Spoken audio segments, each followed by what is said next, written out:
பாருங்கள் friends. Hi friends, நம்ம இப்போ என்ன பண்ண போகிறோன்னா, நம்ம வந்து கொய்யாக்கன்று வந்து பட்டு போச்சு.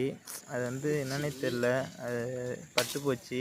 ஆனால் பரவாயில்ல ஃப்ரெண்ட்ஸ், பக்கத்தில் வந்து அதோட ஜாதி வந்து துளுத்து வருது, அது விதைப்பட்டு. ஆனாலும் கன்று செத்து போயிடுச்சு ஃப்ரெண்ட்ஸ், ரொம்ப வருத்தமாக இருக்குது. ஆனால் இது வந்து நாட்டு கொய்யா ஃப்ரெண்ட்ஸ், உடம்புக்கு ரொம்ப நல்லது இது சாப்பிட்டா. இப்போ வந்து நான் அதை வெட்டி போடுறேன், அதை அந்த இடத்த கிளியர் பண்ணுறேன். ஏன்னா காஞ்சி போச்சு, மரமாக இருந்தது.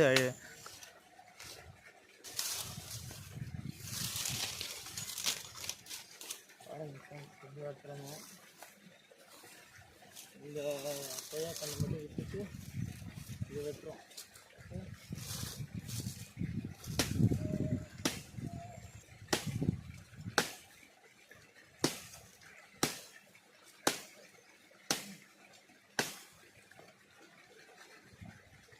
முடிவை ஒட்டுறது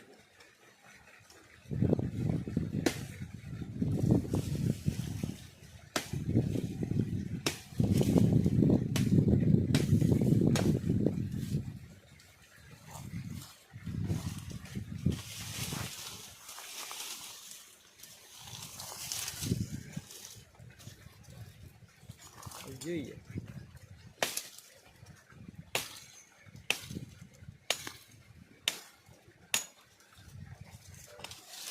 ஃப்ரெண்ட்ஸ் நீங்கள் பாருங்கள், நம்ம வந்து கொய்யா மரத்தை வளர்க்கணும் ஃப்ரெண்ட்ஸ். ஏன்னா அது உடம்புக்கு நல்லது கொய்யாக்காய்.